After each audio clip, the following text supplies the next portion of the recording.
Chapter 1, The Darkening Star, English voiceover script. Once upon a time, deep inside a quiet valley surrounded by ancient whispering forests, there was a tiny, peaceful village. In this village lived an 8-year-old boy named Leo. Leo was a little different from the other children. He had messy brown hair that always looked like he had just tumbled out of bed, and a pair of large, bright black eyes that shimmered like the night sky itself. While the other children loved to play tag in the bright afternoon sun, Leo preferred the quiet mysteries of the night. Every single evening when Papa Sun finished his long shift and slipped behind the mountains, and Sister Moon began to cast her silver glow, the other children would curl up under their warm blankets and drift off to sleep. But not Leo. Leo would drag a small wooden stool to his bedroom window, rest his chin in his hands, and stare out into the endless velvet sky, completely mesmerized by the twinkling stars. The villagers affectionately called him the Star Guardian, because no one loved the night sky more than Leo. He knew the name of every constellation, he knew which star shone with the brightest diamond light, and he could point out the tiny, playful stars that seemed to dance near the northern horizon. In his hand, Leo always carried a small, vintage glass lantern with a tiny, flickering candle inside. It was a special gift passed down from his grandfather. Leo truly believed that if he stared into the heavens with enough love in his heart, the stars would notice him and blink back in return, like old friends sharing a secret. However, over the past few nights, Leo noticed something deeply troubling. Right in the very center of the night sky sat the guardian star, the largest, most magnificent sapphire blue star in the entire universe. It was the star that guided travelers home and filled children's hearts with warmth. But night after night, its brilliant light was fading. It grew dimmer and dimmer and dimmer.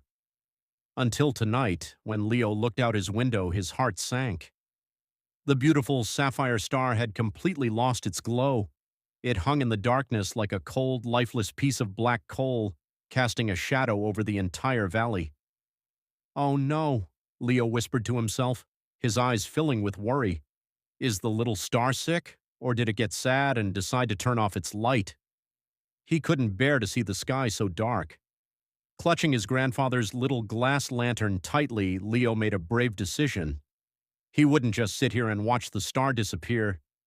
He decided to leave his cozy room and hike to the very top of the highest hill at the edge of the forest.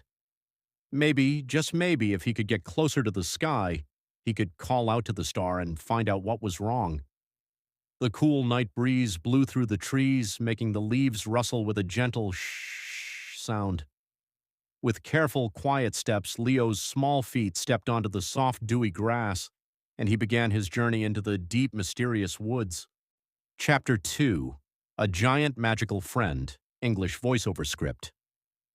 After a long walk through the shadows of the tall trees, Leo finally reached the summit of the high hill. Up here, away from the village lights, the sky felt immense, stretching out like a giant dark blanket above his head. Leo carefully placed his glass lantern onto a flat, mossy boulder. He took a deep breath, cupped his small hands around his mouth, and shouted into the endless dark, "Hello up there, little star! What happened to you? Did you forget how to shine?" But there was no answer. His voice simply echoed through the quiet valley and faded away. The star remained a silent black shadow. Just as Leo was about to lower his head in deep disappointment, a sudden, powerful gust of wind swept over the hill. It wasn't a cold, harsh winter wind. It was incredibly warm, tickling his cheeks and carrying the sweet, enchanting scent of night-blooming flowers. Leo gasped and tilted his head back, his eyes widening in pure amazement. Descending gracefully from the highest clouds was a bird, but not just any bird. It was a creature of absolute magic, grander and larger than the biggest oak tree in the village. Its feathers were not a normal color. They looked like a living piece of the midnight sky itself, swirling with deep indigo, royal purple, and ribbons of shimmering emerald auroras. With every gentle beat of its massive wings, glowing golden stardust drifted through the air, falling toward the earth like a miniature shower of shooting stars. The magnificent bird landed softly on the grassy hill right in front of Leo, without making a sound. It possessed a pair of enormous, gentle golden eyes that looked down at the boy with profound kindness. Leo felt his knees tremble a little bit because the bird was so huge, but when he looked into those warm eyes, all his fear vanished. "Hello, brave little soul," the bird spoke. Its voice was incredible. It sounded like the deep, soothing tones of a cello echoing softly through the night air. "I am Luna, the Dreamweaver Bird. I heard your pure voice crying out into the dark.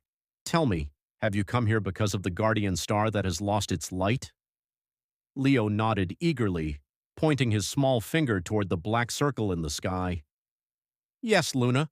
The star used to keep me company every single night, but now it's completely dark. Is it sick? Can we fix it?" Luna sighed, a sound like the gentle rustling of autumn leaves.